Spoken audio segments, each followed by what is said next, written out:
Welcome to Arkaro Insights, the podcast where we're all about helping B2B leaders like you unlock some serious potential in your organizations. We're talking about pushing the boundaries with the latest and greatest in change and innovation, the kind of stuff that really moves the needle. And today, we're diving deep into a topic that I'm pretty sure has landed on your desk at some point.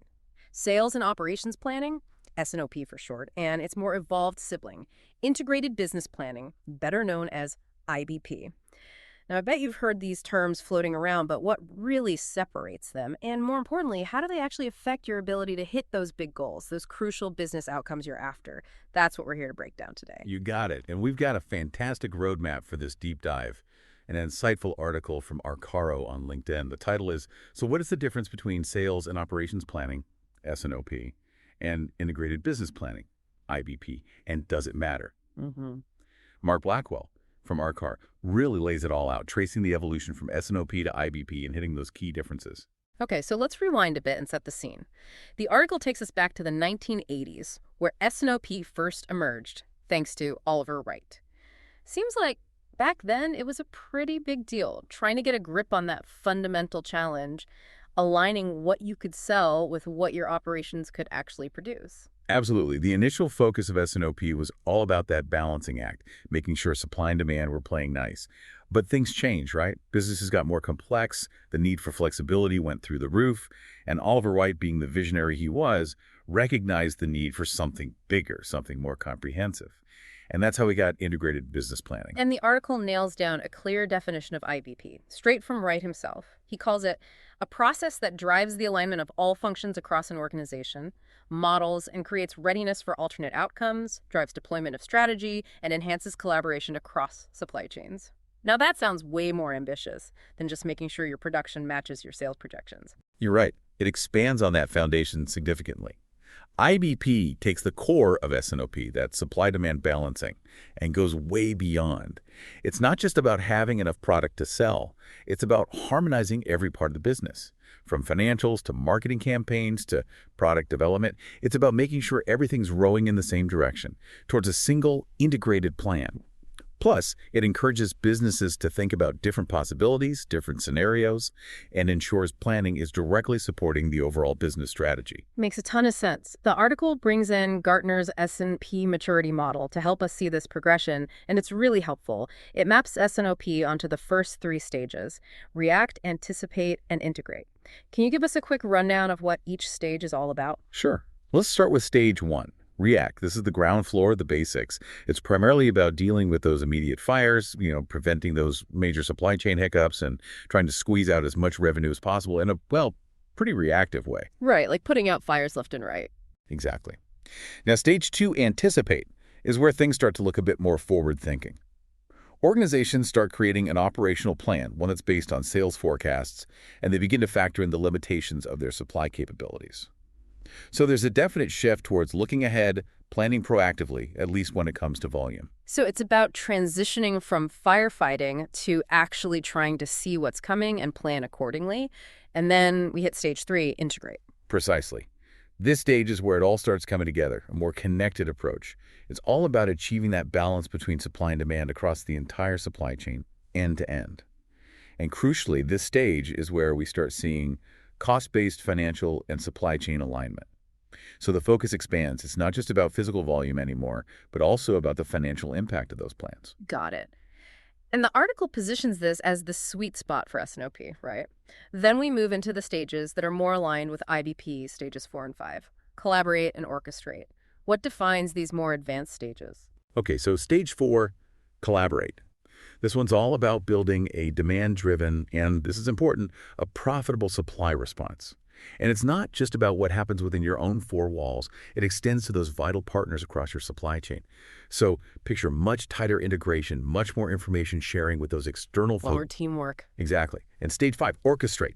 This is the peak, the top of the mountain. This is where you see decisions being made in a coordinated way, not just within your company, but across your entire network. Yeah. And it's all geared towards creating value across that entire planning horizon, a really holistic, strategically aligned viewpoint.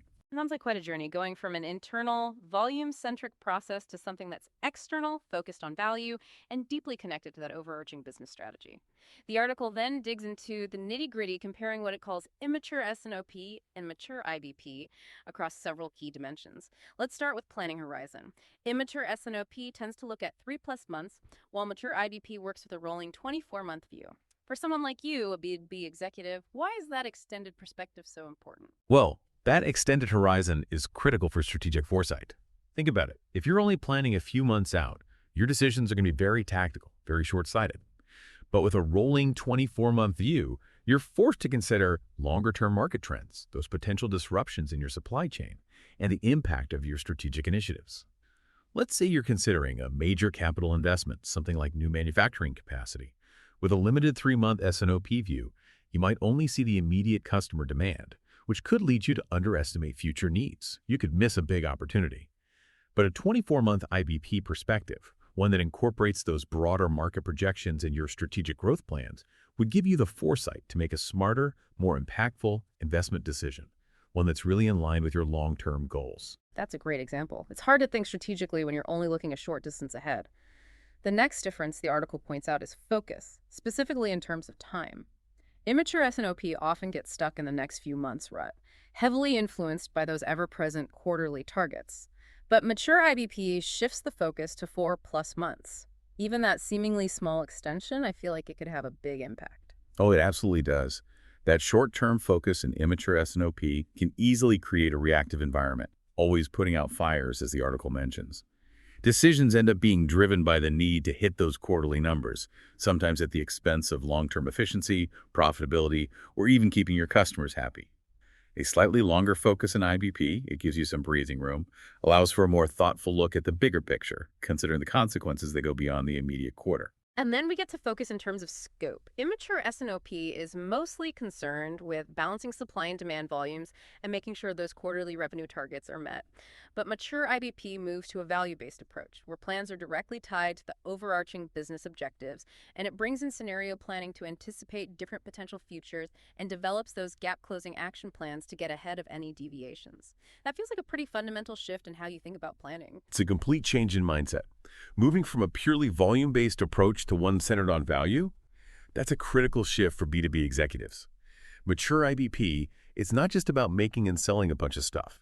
It's about understanding the value those activities create, the profitability of different customer segments, the margins on various product lines, and making sure your planning efforts directly contribute to the strategic and financial goals of the business. And don't forget scenario planning. It's incredibly valuable. It allows you to stress test your plans against different market conditions. What if this happens? What if that happens? You can develop proactive strategies to minimize risks and grab those opportunities. Plus, the discipline of creating gap-closing action plans means you spot any potential shortfalls early on and you address them head-on rather than waiting for them to become a problem. For instance, let's say under S&OP, a product line isn't hitting its revenue target. The knee-jerk reaction might be to just crank up production or push for more sales. But with IBP, you dig deeper. Is this product line inherently less profitable? Is the market changing? Scenario planning might have already flagged this downturn, and your gap-closing action plan could involve shifting resources to a more profitable area or maybe rethinking the product strategy altogether. It's like moving from a reactive approach to a much more proactive and strategic one. Exactly. Now let's talk about the players involved. With immature S&OP, it's usually middle management from supply chain and sales. But with mature IDP, you need the executive leadership team at the table, and not just any executives, key players from finance, marketing, and product management at the very least. And sometimes it even extends to those external partners. Why is this executive buy-in and this deep cross-functional integration so vital for IBP to succeed? Executive buy-in is non-negotiable because, at its heart, IBP is about strategic management.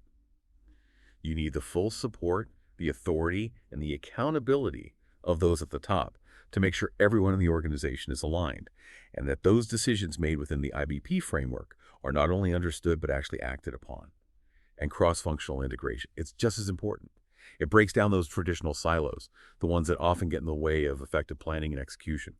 By bringing together different perspectives from finance, marketing, product development, all those key areas, you create a shared understanding of the business, its challenges, its opportunities, and its priorities. Everyone's on the same page, which leads to smarter and more aligned decisions. And when you bring external partners into the mix where it makes sense, you increase visibility and collaboration across the entire value chain. You can better anticipate those market shifts and respond more effectively. It makes sense. If IBP is really about driving the strategic direction of the business, then those responsible for setting and implementing that strategy, well, they need to be deeply involved. And the owner of the process also changes, right? With immature S&OP, it often falls on the supply chain function. But in mature IBP, the senior leadership team takes ownership because they're ultimately accountable for delivering on those business objectives. Seems like a natural progression, given the expanded scope and increased involvement. You nailed it. When S&OP is primarily driven by the supply chain, it tends to lean more towards operations, making sure everything runs smoothly day to day. But by giving ownership to the senior leadership team, IBP becomes a key part of how the entire business is managed, how those strategic objectives are translated into actual, tangible results. This shift in ownership highlights how important IBP is strategically and ensures it gets the attention and resources it deserves to be successful. And the types of decisions being made also evolve, don't they? Immature S&OP tends to focus on the here and now, on immediate execution, what needs to happen in the coming weeks or months. Mature IBP, on the other hand, is all about the strategic deployment of resources, thinking about financial capital, human capital, time, and how to allocate them across that longer planning horizon. That's a much more strategic way to use the organization's valuable assets. You bet. While short-term execution is important, if that's all you focus on, you might end up missing out on those big picture opportunities. You could be prioritizing immediate gains at the expense of future growth or efficiency. IBP helps you strike a better balance, ensuring that those resource allocation decisions are made with the overall business objectives and the long-term health of the organization in mind. For example, instead of just allocating budget based on what screams the loudest, an IBP process might identify a strategic growth area and proactively allocate resources to it over the next 12 to 24 months, even if the immediate returns aren't that impressive. It's about playing the long game. Exactly. The process itself goes through a major transformation too, doesn't it? The article describes immature S&OP as often feeling like just reviewing numbers, which, let's face it, doesn't sound very exciting. But mature IBP, it becomes a structured process, one designed to bring all the key business functions together around a single, consistent set of numbers. This is how you get effective execution of your overall business strategy, and importantly, it helps eliminate those redundant planning processes that can really bog down an organization. Having that single source of truth, that one set of data everyone agrees on, is a game changer. When you have different departments working with their own data and assumptions, it leads to inconsistencies, conflicting priorities, and a lot of wasted effort. IDP is specifically designed to create that unified view of the business, allowing for better, more aligned, and ultimately more effective decisions.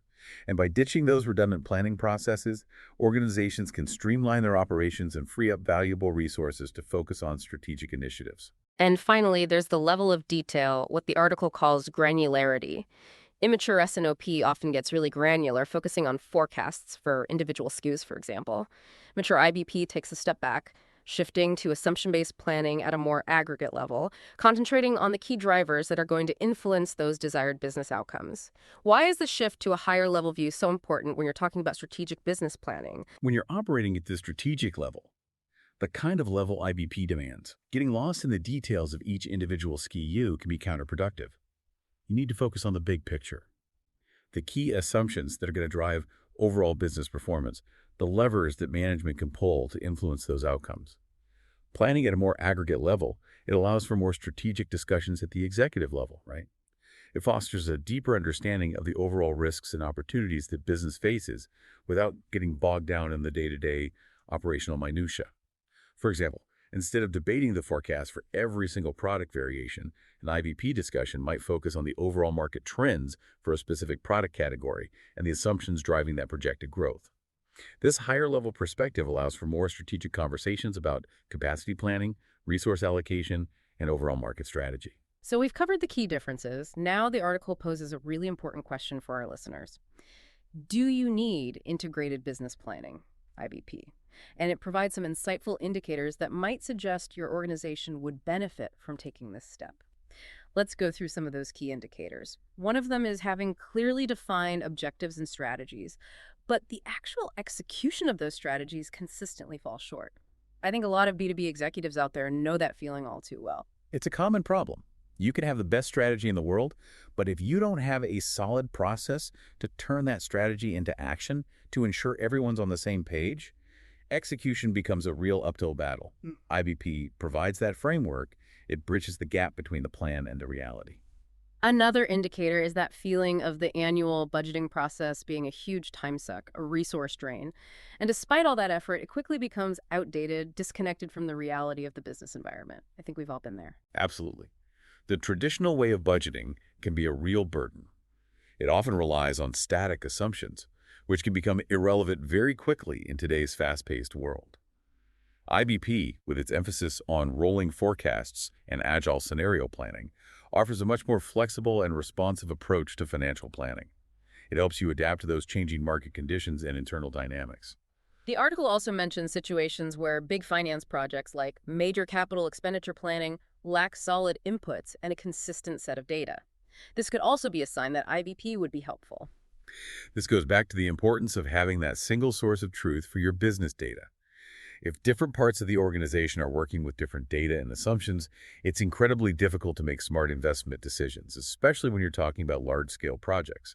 IBP's focus on integration and data consistency ensures those big financial decisions are based on a solid and unified foundation. Another potential red flag is that feeling of being stuck in the quarterly earnings trap, where you're constantly making short-sighted decisions that end up hurting your supply chain performance and long-term profitability. The pressure to hit those short-term targets can definitely lead to decisions that sacrifice long-term value. IBP's longer planning horizon and its focus on value-based decision-making encourage a more balanced, sustainable approach. You can make choices that benefit the business, not just for the next quarter, but for the long haul. And then there's that overall feeling within the organization that it's constantly reacting, putting out fires, rather than proactively getting ahead of potential challenges and grabbing opportunities. That just sounds exhausting and inefficient. It is.